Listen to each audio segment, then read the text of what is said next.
성경을 하나의 책이다. 성경을 가까이 하면 세상이 멀어지고 성경을 멀리하면 세상이 가까워집니다.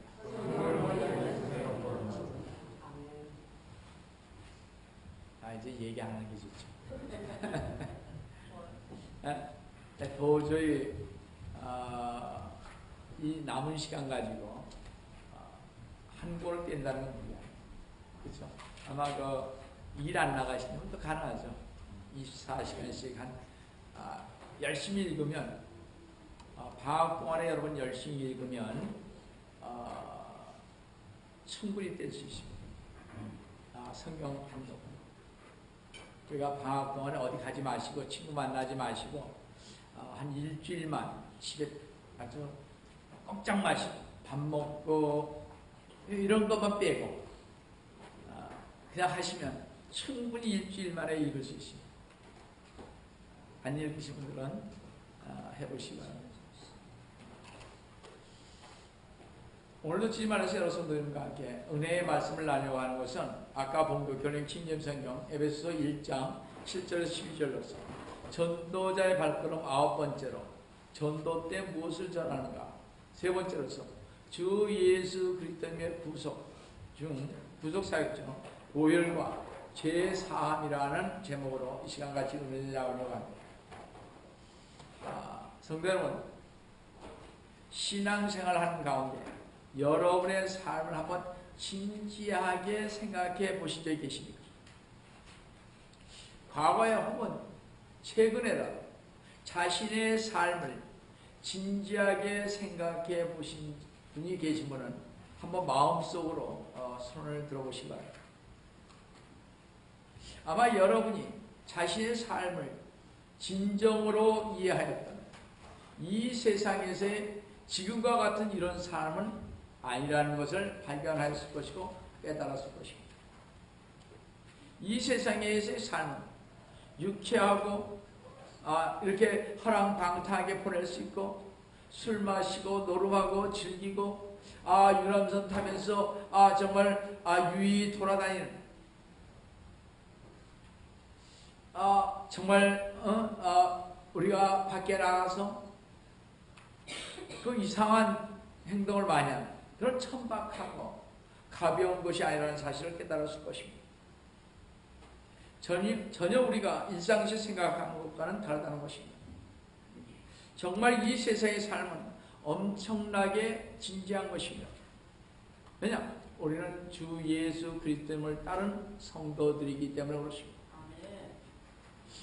우리 다음과 같은 이유 때문인 것을 볼 수가 있는데요. 갈라디아서 6장 7, 8절을 보시면 속지 말라 하나님을 우롱당하지 아니하시느니라. 이런 사람이 무엇을 심든지 그대로 거둘 것이기 때문이라. 자신의 육신을 심는 자는 육신으로부터 썩은 것을 거두고 성령으로 심는 자는 성령으로부터 영생을 거두리라. 인생은 심고 거두는 것이 문제인 것입니다. 사람들은 자신이 심은 바로 그것을 또한 거두게 된다는 사실입니다. 이 세상에는 양심법이 있고 도덕법이 있고 각 나라의 법률이 있습니다. 우리는 이 모두를 책임을 져야 할 사람으로 태어나십니다. 쉽게 말해서 지켜야 할 사람으로 태어났다 이런 얘기입니다. 이렇게 이 세상을 살다가 우리는 죽게 되어 하나님 앞에 심판을 받게 되며 몸으로 행한 행실을 하나님 앞에서 짓고 할 것입니다. 우리의 영원한 운명은 우리가 이 세상과 이 세상의 삶에서 행한 것에 달려있다는 것입니다. 인생이 생각할 수 있는 것 가운데 가장 심각한 것이 이 세상에서의 삶이 어떠한 것이었느냐 하는 것입니다. 우리가 이 세상에 사는 동안 계속 가지고 있는 것이 육신을 위하여 심느냐 아니면 성령을 위하여 심느냐에 달려있는 것입니다. 자, 그렇다면 이 세상에서 발견해야 할 가장 중요한 일은 우리가 성도로서 어떻게 하면 성령을 위하여 심느냐 하는 것입니다. 다시 말씀드려서 우리가 어떻게 살아야 이 세상과 오는 영원한 세계에서 기쁨과 환희와 행복과 평강의 축복을 누릴 수 있느냐 하는 바로 그것이 문제라는 것입니다.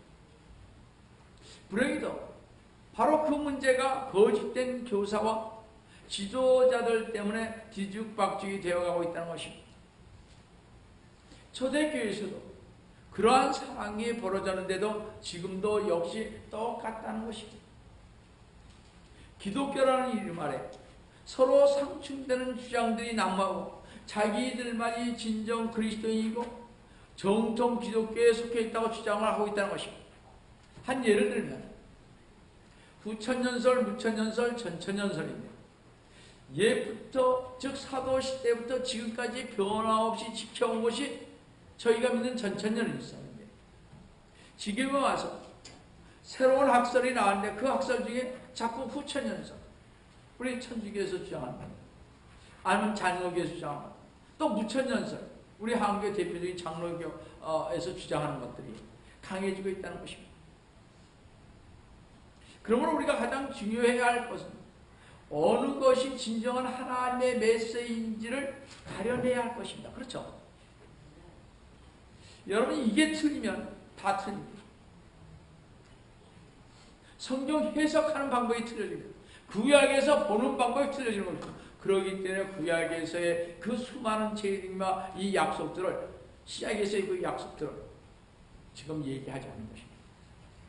그러니까 어느 분 말 맞다나 뭐라고요? 모르는 것이 나고 뭐라 그랬죠? 배우지 않는 것이 좋다고 그랬네. 정말로 하는 말이지. 배울 필요가 없다고. 왜냐? 모르니까. 성도 여러분, 여러분은 참된 메시지와 거짓된 메시지를 어떻게 분간하십니까? 성경 전체가 그 문제의 해답을 주고 있습니다. 자, 그러면 참된 메시지는 무엇입니까? 무엇이 기독교 복음입니까? 기독교 복음은 어떠한 것이며 그 복음은 무엇을 선포하고 있습니까? 성도 여러분, 또 우리 자신의 신앙을 위하여 어떻게 해야만 하나님과 더불어 올바른 관계를 유지할 수 있는가? 어떻게 해야만 성령을 위해서 심을 수 있습니까? 어떻게 해야만 영생을 거둘 수 있습니까? 다시 말씀드려서 앞으로 자신에게 일어날 수 있는 일을 면하게 해주고 나로 하여금 영한 죽음 앞에서도 미소를 짓게 하여 하나님의 심판대에 이를 때 두려워할 필요가 없다고 확신시켜주며 말로 할 수 없는 영광주에 있는 영생, 영원한 복락을 보증할 것을 위하여 이 생과 이 세상에서 무엇을 해야 할까? 내가 어떻게 무엇을 해야만 성령을 위하여 심을 수 있습니까? 사도 바울은 우리를 위해 그 모든 질문에 이렇게 대답합니다. 그 많은 질문을 한마디로 요약해서 이렇게 얘기를 하고 있습니다. 잘 들으시기 바랍니다. 대사도인 사도 바울은 고린도전서 9장 16절에서 내가 복음을 전할지라도 내가 자랑할 것이 없으니 자랑할 것이 없다고 하십니다. 이는 내가 부득불해야 할 일이기 때문에 죽어도 이것은 전해야 하고 그렇게 생활해야 하기 때문에 그렇다는 것입니다. 사도 바울은 자신이 자랑하는 일은 도저히 생각할 수조차 없는 일이라고 하면서 자기가 꼭 자랑할 것이 하나 있다고 그랬습니다. 갈라디아서 6장 14절 여러분 이거 잘 보시기 바랍니다. 우리의 모든 신앙의 초점이 여기로 가야 할 것입니다. 나에게는 우리 주 예수 그리스도의 십자가 외에는 결코 자랑할 것이 없나니 그로 인하여 세상이 나에게 십자가에 못 박히고 나도 세상에게 그러합니다. 십자가는 사도 바울의 자랑이라고 하십니다. 사도 바울은 이 메시지를 전했고 바로 이 십자가만이 오직 유일한 인생의 삶의 답변이라고 얘기를 하고 있습니다. 십자가, 그 십자가에서 보혈을 흘리시고 죽으신 주 예수 그리스도의 죽음을 전하는 것이 기독교 복음의 메시지요 핵심이며 중심인 것입니다. 제가 강조하고 싶은 것은 그들 사도들이 바로 주 예수 그리스도의 죽음의 심의 십자가를 전했다는 것과 그 십자가가 사람들에게 인기가 없는데도 불구하고 전했다는 점입니다. 그것은 오늘날에도 인기가 없고 앞으로도 없을 것입니다. 여러분 십자가를 자꾸 전하면 싫은 것입니다. 왜 하고 많은 메시지 중에서 맨날 십자가냐고. 그것이 우리 신앙의 중심이 되어야 하고 그것을 위해서 우리는 살아야 하고 그것 때문에 우리가 죄의 사함을 받았기 때문에 우리가 천국에 갈 수 있다는 것입니다. 그래서 우리는 이걸 전해야 되는 것입니다. 십자가를 전하는 것이 유대인들에게는 거치는 것이 되고 헬라인들에게는 어리석은 것이라고 말하고 있습니다. 헬라인들은 이방 사람들, 우리 믿지 예수님 하나님을 알지 못했던 백성들, 이방인들을 가리킵니다. 고린도전서 1장 23절에서 보면 우리는 십자가에 처형되신 그리스도를 전파하노니 이것이 유대인들에게는 거치는 것이 되고 헬라인들에게는 어리석은 것이 되지만 그 어느 누구도 십자가를 좋아하지 않습니다. 십자가를 지고 나를 따라가려 해도 좋아하지 않습니다. 그게 좋은 말인데도 우리 따라가지 않습니다. 왜냐? 고생이 심하다. 누가 알아주지 않잖아. 잘못하면 어떻게?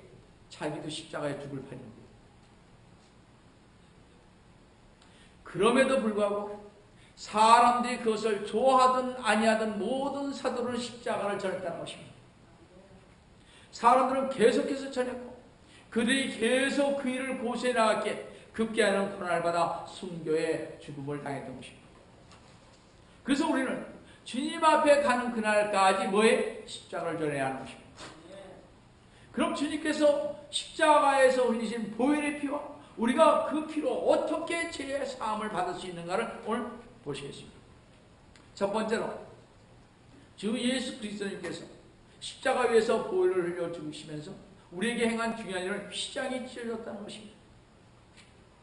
주 예수 그리스도님께서 마지막 임종과 더불어 예루살렘 성전의 성소에 걸려있던 휘장이 위에서부터 아래로 찢어졌다는 것입니다. 왜 휘장이 십자가에서 예수 그리스도님께서 피를 흘리시고 돌아가실 때 위에서부터 아래로 찢어졌냐 하는 것입니다.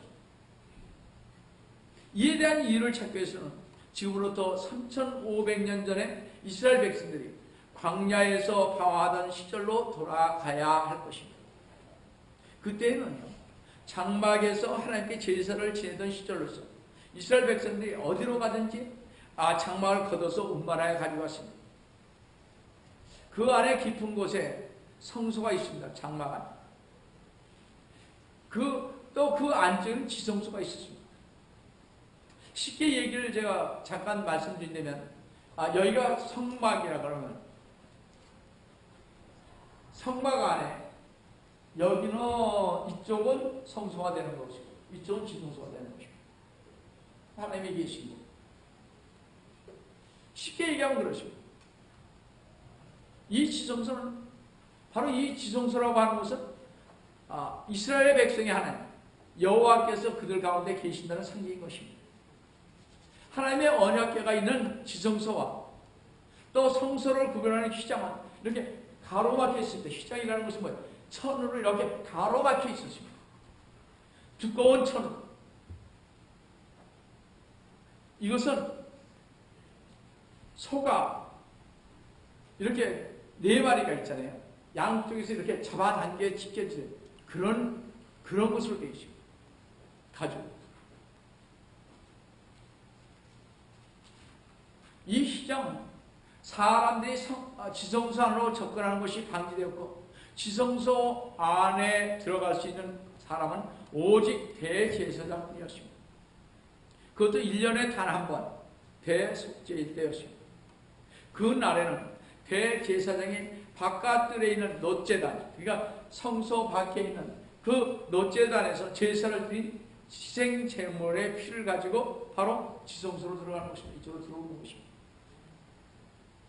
그러나 단 한 사람인 대제사장도 자기의 권리로는 들어갈 수 없고 오직 속죄의 피를 가지고 있을 때 그것도 대속죄일 단 하루만 들어갈 수 있는 것입니다. 이날은 모든 백성이 금식한 날이며 매우 엄숙한 날이었고 가장 엄격하게 율법을 따르는 날인 것입니다. 이날 희생제물로 드리는 두 마리 염소 머리 위에 대제사장이 손을 얹고 이스라엘의 죄를 고백합니다. 두 염소를 넣고 제비를 뽑고 한 제비는 주를 위하고 한 제비는 속죄 염소 즉 죄의 제거를 짐으로 안전케 하기 위해 염소를 광야에 보내는 아세살을 위에 뽑아서 속죄 염소 즉 아세살로 뽑힌 염소는 전 국민의 죄를 지게 하여 광야로 이렇게 내보내는 것입니다. 주님의 것으로 뽑힌 염소는 희생되어 제사를 드리고 대제사장 그 염소의 피를 가지고 휘장 아닌 지성소에 들어가서 그 피를 증거계인 자비석 위에 전의 성경은 자비석을 속죄소라고 했습니다. 그 속죄소 위에 불러놓으십니다. 여기에 지성소가 여기 있다고 이렇게 칩시다. 그럼 여기에 뭐가 있습니까? 두 천사가 이렇게 여러분들 사진에 보면 이렇게 저쪽 천사가 이렇게 고개를 숙이고 이렇게 있지 않습니까? 그럼 요 사이 가운데다가 피를 뿌리는 것이고요.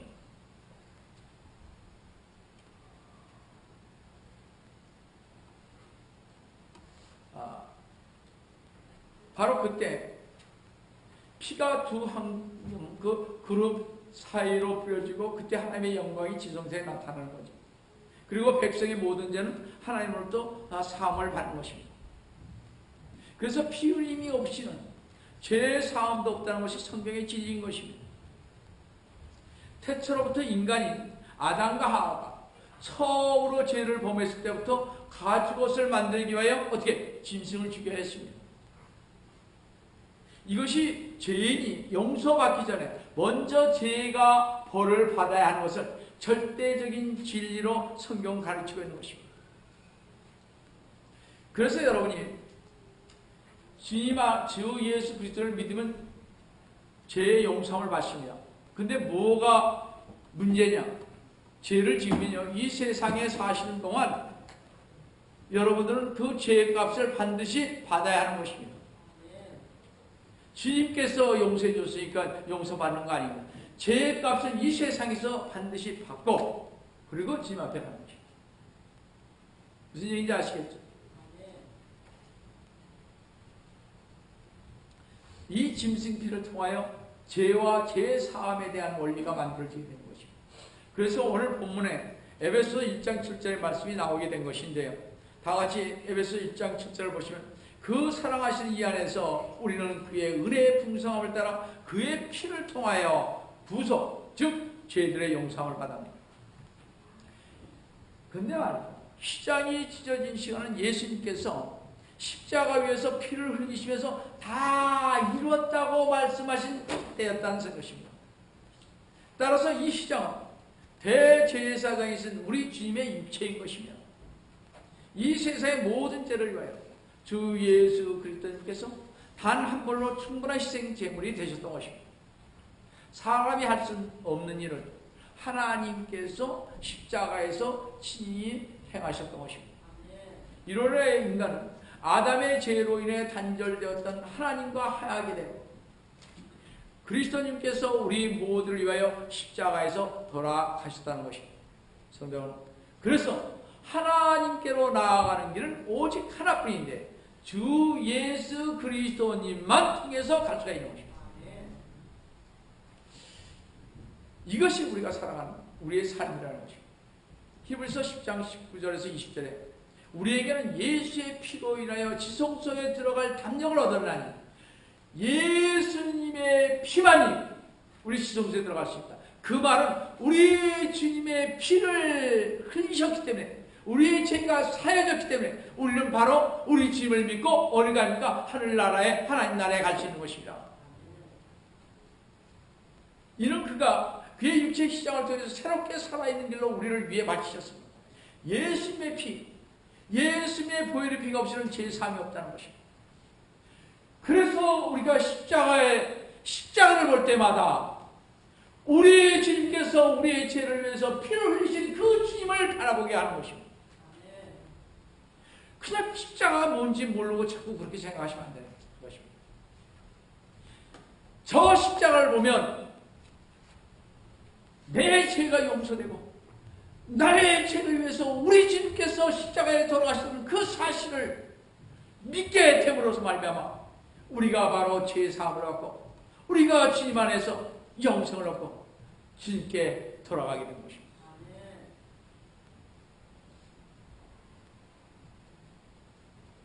예수님의 보혈의 피가 없이는 하나님께 나아갈 수도 없고 또한 새 생명을 얻을 수가 없는 것입니다.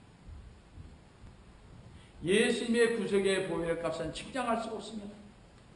그래서 예수 그리스도님의 보혈을 한 방울이 이 세상에서 저질러진 모든 죄를 말끔히 씻을 수 있다고 말하는 것입니다. 따라서 성경은 왜? 피에 관한 책인 것입니다. 우리가 진정으로 예수님의 십자가의 보혈의 법을 중요시할 그때 우리에게는 힘이 있었고 생명의 생동을 갖게 되며 진심으로 믿는 사람에게 생명을 빚는 것이 꽉 채워주신 것입니다.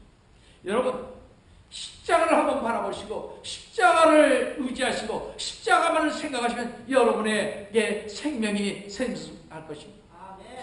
이건 사실입니다. 우리 주님께서 여러분 채찍에 맞았을 때 한번 생각해 보세요. 그 채찍을 맞으신 그 몸, 그 채찍에 맞은 그 몸으로 인해 우리가 치유를 받았다고 그러잖아요. 그 몸을 생각해야 하는 것입니다. 그 몸을 생각하면서 우리 주님께서 나를 위하여 십자가에 돌아가시고 나의 가정을 위해서 십자가에 돌아가시고 나의 자녀들을 위해서 십자가에 돌아가시고 나의 모든 병 고쳐주기 위해서 십자가에 돌아가시는 그 사실을 믿을 때 바로 여러분은 치유함을 받고 가정이나 교회나 모든 것이 치유함을 받게 되는 것입니다. 이걸 모르니까 말이에요. 십자가. 성경에서 하나님의 생명을 충만케 하는 피의 흐름이 없다면 성경은 다른 책과 마찬가지며 더 이상 가치가 하나도 없다는 것입니다. 왜냐하면 성경은 분명히 말하기는 생명은 뭐라고 했어요? 피 안에 있다고 말하기 때문입니다. 성경은 잘 들으시기 바랍니다. 지금부터 굉장히 중요한 피와 교회와 우리의 관계를 좀 설명해 보겠습니다. 예수 그리스도의 교회는 그의 몸입니다. 우리는 예수 그리스도님의 지체들이며 우리 서로는 각자에게 서로 지체가 됩니다. 그렇죠? 이 몸에서 예수 그리스도님은 머리가 되시고 모든 믿는 자들은 지체들이요. 이 지체들은 예수 그리스도님의 피에 의해 맺어진 것입니다. 각 지체의 생명인 우리는 예수님의 피에 달려있고 어린 양의 보혈에 의해서만 생명과 영양분 그리고 깨끗게 함과 성장을 의존하게 되고 그것이 없이는 우리는 한시도 살 수가 없다는 것입니다. 성경을 따라서 모든 구원받은 크리스천은 주님의 몸의 지체이고 그래서 그리스도님의 보혈이 모든 크리스천을 하나로 만들며 가까운 형제 자매들도 만드는 사실 때문에 우리 모든 지체들과 공동의 생명을 가지며 살아가는 것입니다. 이런 지체들의 몸에 여러 부분에 넓게 흩어져 있기도 하며 여러 색깔로 지체들이 다양하기도 하고 기능상 다를 수도 있으며 구조상 다르기도 하지만 그들은 모두 한 몸인 주 예수 그리스도의 지체들임과 동시에 한 조직에 의하여 통일되며 어디에서나 각 지체에게 피가 도달된다는 것입니다. 그 지체들은 유대인이나 이방인이나 백인이나 흑인이나 황인이나 피로써 연결된 형제들이요 한 가족 및 한 몸의 지체되는 것입니다. 왜냐? 우리는 예수 그리스도님을 지체이기 때문입니다. 이제 우리 모두는 주 예수 그리스도의 피를 통하여 하나가 되는 것입니다. 피로 하나 된 성도로 여러분 가정이 정말 어려움이 있으면 어려운 가정이 있으면 도와주시고 교회에 어려움이 있으면 서로 봉사하시고 어떤 환자가 있으면 서로 기도하셔서 피로 하나 된 주님의 자녀로서 공동체의 사랑을 나누시길 바랍니다. 우리 모두는 주님 앞에 가는 날까지 피로 값지고 사신 주님의 교회를 위해 성도를 위해 죽도록 충성하고 봉사하시고 주님의 십자가 보혈만을 오직 자랑하는 성도 여러분 되시기를 주님의 이름으로 축원드립니다. 두 번째로 우리가 예수 그리스도의 보혈을 통해 구속을 얻게 될 때 거기에는 반드시 죄의 용서가 있다는 것입니다. 오늘 본문 에베소 1장 7절 하반절을 보시면 그의 피를 통하여 구속, 즉 죄들의 용서함을 받는 거예요. 인류 전체는 죄 많고 타락한 피, 즉 아담의 피로 이어져 내려왔으며 범죄와 죄 안에서 죽어야만 했습니다. 아담의 혈통인 전 인류는 아담의 죄로 말미암아 그 피가 죽임의 판정을 받음으로써 모든 인류는 예외 없이 죽게 되었습니다. 성도 여러분, 피 안에 무엇이 있다고 그랬습니까? 생명이 있다고 그랬습니다. 그래서 인간이 죽어야만 한다면 그것은 피 안에 뭐예요? 죽음이 있기 때문에 그렇습니다. 바꿔 말하면 그렇지 않아요. 사실 우리의 몸은 피에 의해 영양을 공급받으므로 육체는 죄 많은 피에 의해 영양을 받고 자라며 유지되기 때문에 죄 많은 육신이 되는 것입니다. 그리고 하나님은 인류의 모든 족속을 한 혈통으로 만들므로써 죄가 아담의 모든 자손 대대로 있게 만든 것입니다. 따라서 죄가 인간의 피에 영향을 끼쳤다는 바로 그 사실을 인하여 예수 그리스도님께서 아담의 자손이 되신과 동시에 죄 없으신 인간이 되기 위해서는 그리스도님의 동정녀 탄생이 불가피하게 된 것입니다. 그래야 예수 그리스도님께서는 선천적으로 죄가 없는 아담의 육신에는 함께 하셨지만 완전히 대로 뒤덮인 아담의 피에는 함께 할 수가 없었다는 사실입니다. 다시 말씀드려서 예수님께서 비록 죄 많은 인간의 육신을 입었다 해도 죄 많은 피가 예수님의 몸에 있지 않는 한 예수님은 죄가 전혀 없다는 것입니다. 그래서 하나님께서는 예수님이 육신으로는 완전히 인간이 될지라도 죄 많은 인간의 피를 진지하는 한 방법을 준비하셨습니다. 그 방법이 바로 하나님은 여자를 창조하셨대요. 여자의 피가, 하나님은요, 피가 여자에서 여자의 후손에게 흘러가지 않도록 만들었습니다. 그거 아세요? 여자에게 흘러가지 않게 했습니다. 그리고 아담의 자손이 될 수 없는 죄 없는 인간을 만들기 위해서 하나님께서는 인간의 육신은 아담에서 났지만 피는 다른 근원에서 나오게 한 방법을 준비하셨던 것입니다. 그것이 바로 동정녀 탄생입니다. 성령님에 의한 잉태인 것입니다. 마리아가 예수님을 낳음으로 예수님은 육신으로는 다윗의 자손이지만 예수님의 피를 성령님께서 주신 것입니다. 제가 그걸 한번 물어봤습니다. 우리 여기 샌프란시스코 사시는 분들 중에서 누구죠? 여기 의사 김효중 닥터. 김효중 닥터한테 제가 한번 물어본 적이 있습니다. 어떻게 마리아가의 피가 아담으로 흘렀다면 그렇잖아요. 우리 생명 안에 들어가야 되지 않겠습니까?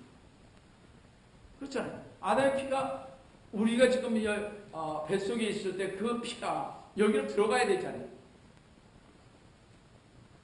안 들어간다는 거예요. 과학적. 이상하죠. 한번 물어보세요. 잘 들어보세요. 자, 여자분들이 이제 임신을 했습니다. 임신을 했는데 임신했으면 그 어머니의 피가 이 탯줄을 통해서 아기한테 들어가야 되잖아요. 피가 안 들어간다는 거예요. 뭐만 들어가요? 영양분. 과학적으로 그게 증명이 됐습니다. 그러니까 여러분들이 생각하는 것처럼 그렇지 않다는 것입니다. 여러분들, 그렇기 때문에 예수님께서 나셨을 때는 뭐예요? 아담, 남자로부터 흐르는 피가 없었다는 것입니다. 그렇기 때문에 예수님은 뭐예요? 예수님 안에는 죄의 피가 없는 거예요. 죽음의 피가 없다는 말입니다. 그렇기 때문에 우리 주님께서는 성령께서 주셨기 때문에 그것은 죄 없는 피요, 거룩한 피이며 고귀한 피인 것입니다. 따라서 예수님은 인간의 아버지에 의해서 잉태되지 않으시고 주 예수 그리스도님은 성령님에 의해서 잉태되셨다, 이런 얘기입니다.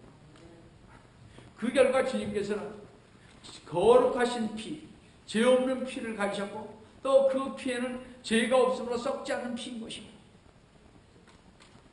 죄로 말미암아 인간의 피는 썩게 되었고 인간들은 죽자마자 곧 썩기 시작하는데 피가 먼저 썩게 되는 것입니다. 그렇죠?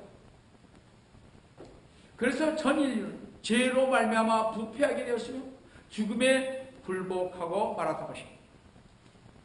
그래서 죽음에 굴복할 수밖에 없는 죄인을 구속하기 위해서는 반드시 죄 없고 부패하지 않은 피가 인간들에게 흘려져야 한다는 것입니다. 따라서 죄 없고 부패하지 않은 피를 공급해 주실 유일한 한 분이 계신데 그분이 바로 동정녀 마리아에게 탄생하신 하나님의 아들 예수 그리스도였던 것입니다. 그럼 우리가 어떻게 해야 우리가 죄 없고 부패하지 않은 피를 공급받을 수 있는가 하는 것입니다. 그렇죠? 중요하잖아요. 이것을 이해하지 못하면요 우리 주님이 아담의 피를 가졌기 때문에 그도 죄인이라고 얘기할 수 있게 되는 것입니다. 잘못하면. 참으로 중요한 것입니다. 허물과 죄로 죽어있는 찬량하고 불쌍한 죄인이 주 예수 그리스도를 믿는 바로 그 순간에 주 예수 그리스도의 보혈의 피를 우리가 수혈받는 것입니다. 좀 이해하시겠어요?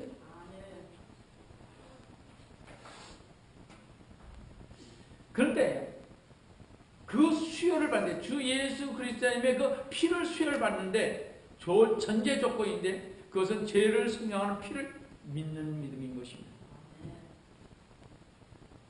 성도 여러분, 육신에 흐르는 아담의 죄를 구속받으시기 원하십니까?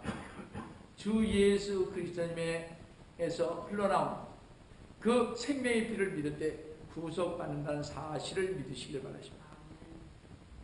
우리가 주 예수 그리스도님을 주 예수 그리스도님의 그 보혈을 통해 구속함을 얻게 될 때 거기에는 반드시 죄의 용서가 따르게 되는 것입니다. 그런데 죄의 용서는 첫째 영원한 죄의 용서라는 것입니다. 모든 성도는 주 예수 그리스도님을 자신의 구속주로 영접하는 순간에 영원히 죄의 용서를 받게 됩니다.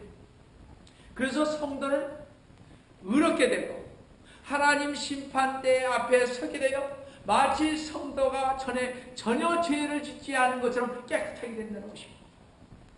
그래서 우리의 과거의 죄와 현재의 죄와 미래의 모든 죄는 용서받게 되는 것입니다. 둘째, 죄의 용서는 하나님과의 관계가 회복된다는 것입니다. 예수 그리스도님을 믿고 난 다음 성도로서 우리가 죄를 짓고 싶을 때 우리는 하나님 앞에 나의 실패와 나의 과거의 죄와 현재의 죄를 알게 되죠. 그리고 우리가 그 죄를 고백할 때 그 죄는 없어지게 되면 하나님 아버지와의 관계가 회복되는 것입니다. 만약 우리가 죄를 지었는데도요 죄를 회개하지 않으면 죄를 고백할 때까지는 하나님 아버지와의 관계가 회복되지 않게 우리가 금식하고 기도하는 것들이 잘 받아들여지지를 않아서 응답받지 못하는 경우가 있기에 우리는 꼭 뭐예요?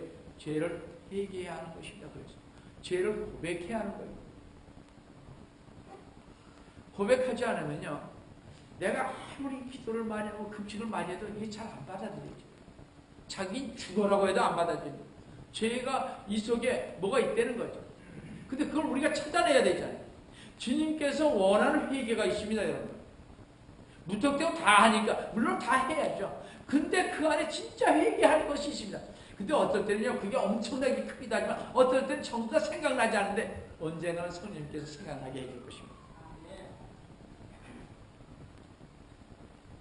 바로 그 죄를 회개할 때 하나님과의 관계가 회복되고 사는 길입니다. 셋째, 죄의 용서는 이 세상에 살 때 이때까지 지었던 죄의 반대는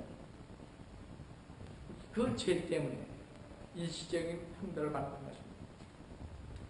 과거의 증죄로 인해 우리가 사는 동안 그래서 육신적인 고통, 병, 가난, 가정의 문제, 자녀의 문제, 직업의 문제, 사고 등 일시적인 형벌을 허용하신다는 사실입니다. 죄의 대가는요, 반드시 이 세상에 살 동안 받는다는 것입니다. 천국에 가서까지, 하나님 나라에 가서까지 우리 죄의 형벌을 받지는 않습니다. 이 세상에 살 동안 받는 것입니다. 그래서 어떤 사람은 빨리 내려가고, 어떤 사람은 늦게 내려가고, 하나님의 뜻이죠, 그죠? 우리가 더 살겠다고 해서 사는 거 아닌 것입니다. 하나님의 뜻에 맞게 살면 잘 되죠. 그래서 뭐라 그랬습니까? 우리 학생들 잘 들어봐야 돼요. 어떻게 하면 우리가 이 세상에서 오랫동안 살 수 있어요? 건강하게? 어떻게 해야만 돼요? 우리가 어떻게 해야 주님 안에서 건강하고 오랫동안 사냐? 성경에서 뭐래? 자녀들아, 부모에게 정하라. 그러면 뭐라 했어요? 장수하게 된다고. 그러니까 여러분들이 말 안 들으면, 우리 학생들이 부모님의 말을 안 들으면 자꾸 아프고 또 문제가 생기는 거예요. 오래 살고 싶어서, 지혜스럽게 살고 싶으세요? 부모님에게 순종하세요. 아셨죠? 특히 우리 이제 그 청년들이 지나서 대학생들 주의해야 되는 거죠. 넘어갑시다. 성도 여러분, 좌절하지 마시고, 이런 걸로 인해서 좌절하지 마시고, 그것을 하나님의 사랑의 일로 받아들이고 하나님의 뜻에 승복하시길 바랍니다. 그때 하나님께서는 그 죄들을 용서하시고 과거에 잃어버렸던 육신의 건강을 회복시켜 주시고 아름답고 행복한 축복들을 다시 회복시키는 것입니다.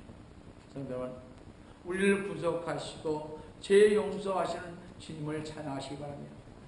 우리 모두 주 예수 그리스도님께서 십자가에 흘리신 피를 통하여 구속 곧 죄들의 용서함을 받으셨습니다.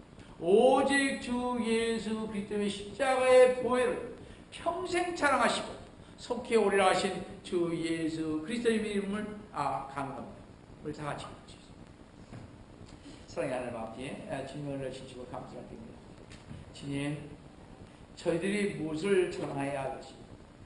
오로지 우리 주님께서 돌아가신 그 십자가만을 자랑할 수 있는 저희가 될 수 있도록 주님 도와주시옵기를 원합니다. 주님, 저희들 다른 것 자랑하지 말고 무엇을 하든 무엇을 하지 않든 간에 오로지 주 예수 그리스도님께서 십자가에 돌아가신 그것만을 증거할 수 있는, 그 주님께서 흘리신 피로 말미암아 사는 그 피를 증거할 수 있는 저희가 될 수 있도록 도와주시옵기를 원합니다. 주님께서 오늘 저희와 함께 해주시면 감사합니다. 주 예수를 받도록 간절히 기도드립니다.